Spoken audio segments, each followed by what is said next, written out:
नजरिया चुरावल बहुत बात होला नजरिया चुरावल बहुत बात होला केहू के रोआवल बहुत बात नहीं केहू के रोआवल बहुत बात नहीं रोआ के हंसावल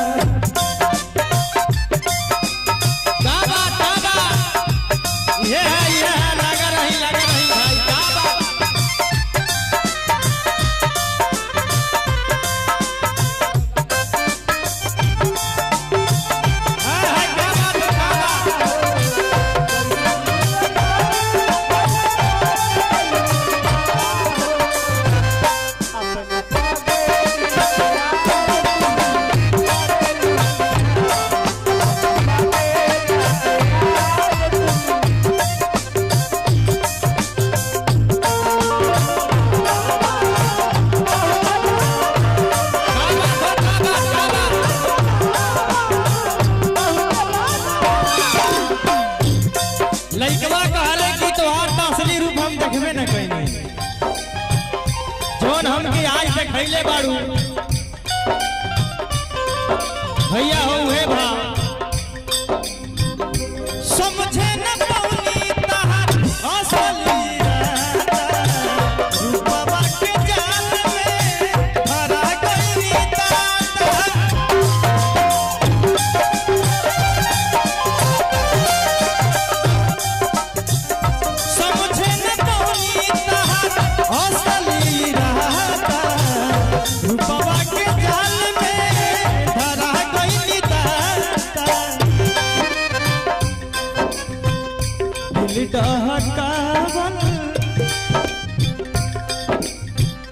दिल डहकावल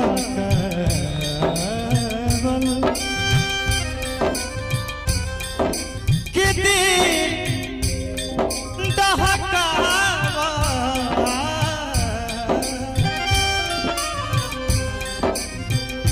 दिल डहकावल बहुत बात नहीं यारा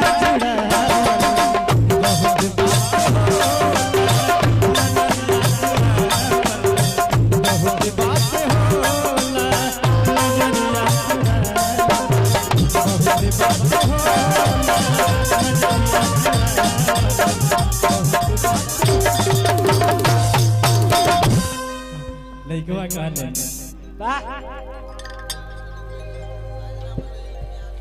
कि लाई के सने है तोता देगल कि लाई के सने है तोता चल गइलो जब से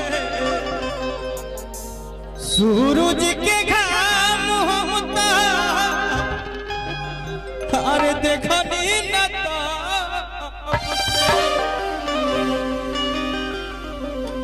कि दिल डहकावल कि दिल डहकावा अरे बहुत बात नहीं खे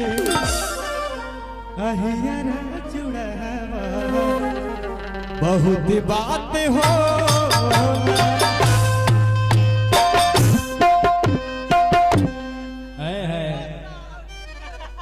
5 साल के बाद देखबो कोनी देखौना भेष में जय हो उहे बा नरमुंडा स्वामी खुशवा